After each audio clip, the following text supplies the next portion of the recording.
Well, hi everyone, it's Pete here for the Pain Toolkit, and yes, I'm back on another video. But listen, I've got a good buddy with me today. Hi to you, Grainne. How are you doing today? I'm doing really good, Pete. Thank you. It's nice to be here. Yeah, listen, Grainne, we're doing something a little bit exciting soon. We're going to be running a workshop for cancer services in is it Lincolnshire? Is it?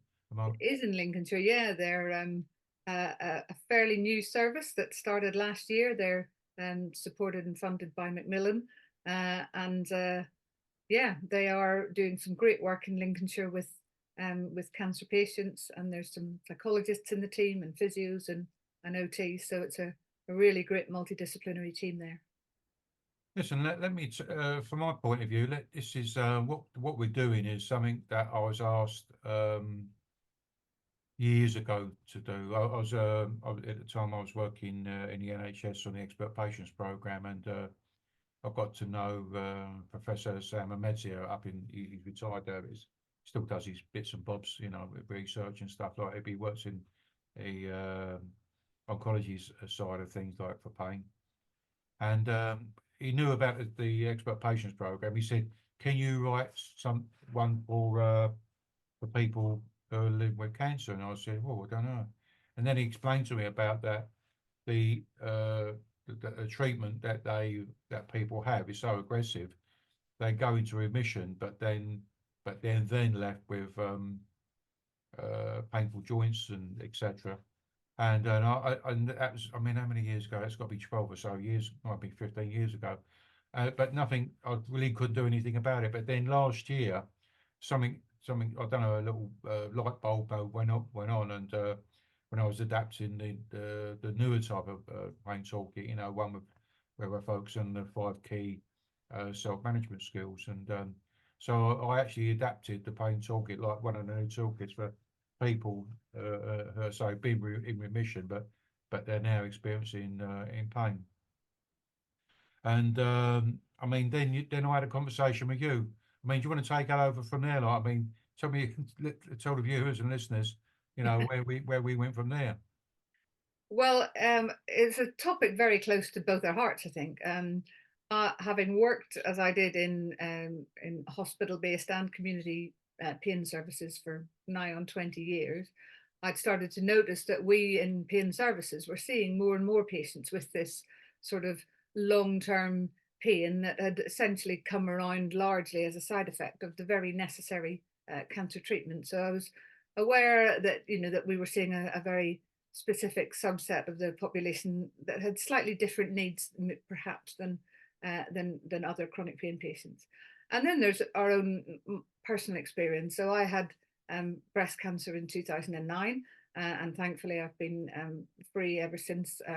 But I had to have chemotherapy and radiotherapy, and it was my first taste, I guess, myself of long-term consequences of treatment, differences in my body. I'm lucky that I don't have chronic pain every day, but I certainly noticed a lot of side effects while I was having the treatment. So um, I think it's a group of patients who, when they're having their acute care, a lot of the cancer care we offer in the UK and around the world is amazing. The things that we can do and the things that people can now be cured from.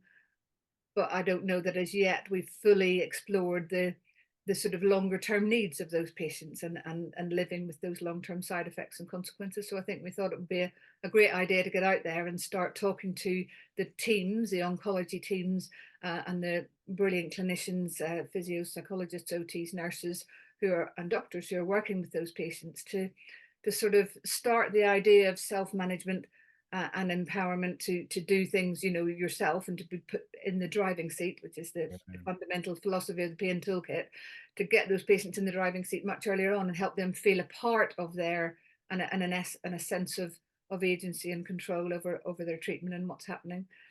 Because I know that I personally felt quite powerless while I was having my treatment, and you're very much on a journey and on a pathway of things happening to you.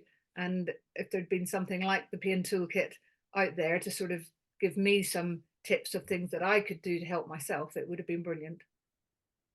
Yeah, well, on my own little journey, as you know, back in 2016, I was diagnosed with prostate cancer, and I think I broke, for me, I broke probably one of my own guidelines. Really, I took myself out a driving seat, and I was in, put myself in the passenger seat, and I always remember talking to Sam one night because I was all over the shop with it all because I was getting missing, dodgy info, not dodgy information, misinformation from the hospital, and I was, you know, listen, they do a good job, but I was just, for me personally, it was a very, very bumpy road. And I remember talking to Sam about it one night, and when he was, because he lives over in Norway and here, and also the UK, and I said to him going about it, and he said to me, "Pete, how do you manage your pain?"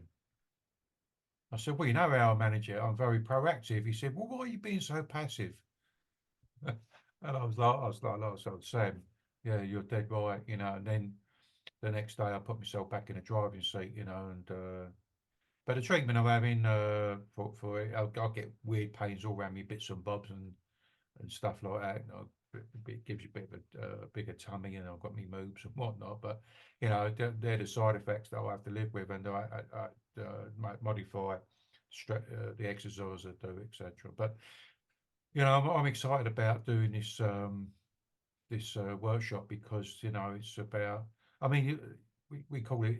I think a lot of healthcare professionals have got loads of good skills, etc. But would you agree? What we're sort of giving us some extra skills. Would you reckon to that, Grainne? Absolutely. I think lots of healthcare professionals, as you say, they've all got incredible skills in the fields that they work in, but sometimes there can be a gap, and that knowledge gap can sometimes be in how best and how the simplest way of getting patients involved in their own care.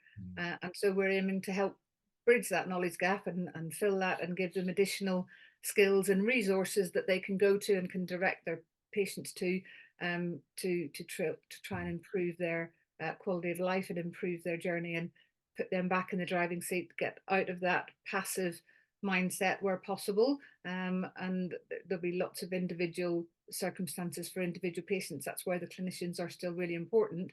But this will be information that they can add to their toolkit of skills and enhance what they offer in their services. Well, I think it's on the 24th. I think it's Wednesday week. I think next It is Wednesday. 24th of January in the afternoon. So anyway, this video is just let you know what we're doing. For us, it's exciting. Hopefully, we're happy to do other workshops, etc. If people like what we're doing, but we'll do another video to let you know how it went, etc. And for me, I'm trying to get into doing more self-management for people with long-term conditions. So that's why last summer I was doing quite a lot of publishing, putting newer books out there, not just for pain, but for people with long-term conditions and stuff like that.